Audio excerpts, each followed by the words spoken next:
पुरानी कहानी एक्चुअली मैं 83 से ही अपना एरिया मतलब जैसे 83 में मेरा इंजीनियरिंग में सिलेक्शन हो गया था। तो मैं ग्वालियर इंजीनियरिंग कॉलेज से चला गया था। तो मतलब उतना मुझे नॉलेज नहीं है मतलब चलिए, टीकमगढ़ का। बहुत तो बहुत सुंदर बात है। 83 से ही सर बाहर है, पहले ग्वालियर रहे फिर दिल्ली आ गए।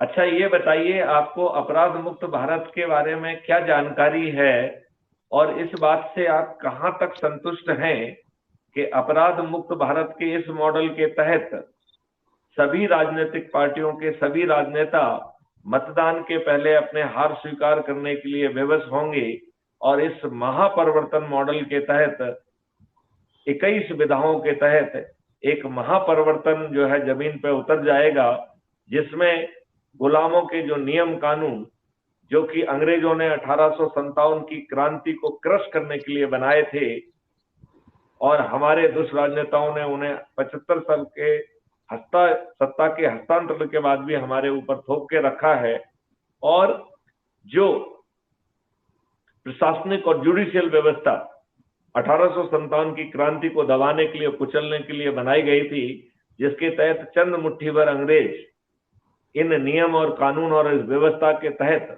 भारतीयों को उत्पीड़ित करते रहे हैं। हमारे राजनेताओं ने, ये लज्जा का और शर्म का विषय है कि वो सब नियम कानून आज भी आप पर थोप के रखे। ये राजनेता स्वयं अच्छे लोग नहीं हैं, अनपढ़, गवार, बाहुबली, दुष्चरित, भ्रष्ट और अपराधी हैं। और लज्जा की बात है कि यह इतना घटिया तंत्र है कि ऐसे ही चरित्र के लोगों को जो है वो प्रेफरेंस देता है। क्या आपकी मैं ये जानकारी में है कि 3-3 पीआईएल इस विषय पर लगाई गई हैं, और तीनों पीआईएल में ये बात कही गई है कि अपराधियों को टिकट नहीं मिलना चाहिए, और सुप्रीम कोर्ट ने 3 बार जो है इस बारे में अनुरोध किया कि आप जो है पीपल्स रिप्रेजेंटेटिव एक्ट में केवल एक लाइन का संशोधन कर दें कि आपराधिक चरित्र के लोग जो है वो टिकट की पात्रता नहीं रखेंगे। इतना सा करने से अपराधी जो है, इस जो प्रजातंत्र से अपराधी दूर हो जाते, और जो आज हमने व्यवस्था गढ़ी है उसमें डेमोक्रेसी कहीं नहीं रह गया है। पार्टी तंत्र ने प्रजातंत्र की हत्या कर दी है। आपका चुना हुआ प्रतिनिधि आपकी बात रखने की स्थिति में नहीं है। वो पार्लियामेंट में और विधानसभा में पार्टी के हाथ का एक पपेट है, जो पार्टी लाइन से हटके एक लाइन बोलने की स्थिति में नहीं है। और यदि वो ऐसा करता है तो पार्टी व्हिप के तहत वो सदस्य भी नहीं रहेगा। ऐसा घटिया व्यवस्था जो ना थोप दी है, तो क्या इसे आप प्रजातंत्र कहेंगे, क्या इसे आप डेमोक्रेसी कहेंगे, या पार्टी तंत्र ने प्रजातंत्र की हत्या कर दी है, और वो हम प्रजातंत्र को खोज रहे हैं, हमें प्रजातंत्र कहीं दिखाई नहीं दे रहा है। इस विश्लेषण से आप कहां तक सहमत हैं? सर आपने जो भी मतलब एक्सप्लेन किया है मैं बिल्कुल आपकी बात से 100% सहमत हूँ। और अब इसमें सर बहुत सारे पैरामीटर्स हैं। जैसे पार्टी सोचती है कि विनिंग आदमी आना चाहिए, चाहे वेदर क्रिमिनल हो या जो भी हो, वो विनिंग फैक्टर देखते हैं।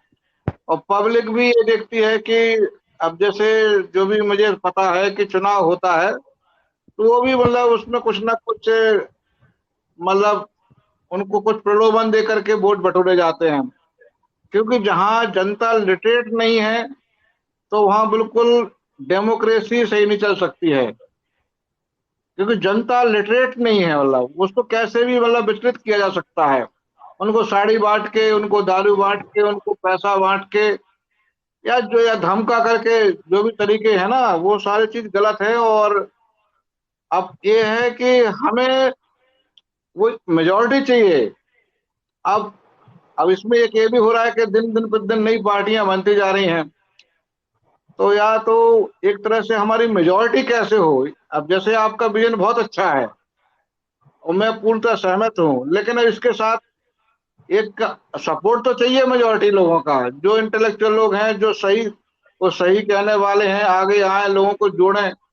क्योंकि जैसे आम आदमी पार्टी का यहाँ उदय हुआ, अब वो मालूम चल रहा है कि भ्रष्टाचार के खिलाफ लड़ रहे थे, उनके खुद आदमी जेल में घुसे हैं। इस तरह की चीजें होती हैं सर, के वो पहले आप कुछ करते पार्टी हैं पूरी बाद में। तरह से आप पार्टी पूरी तरह से दुष्ट पार्टी साबित हुई है। यदि हम जी। आप पार्टी का जो है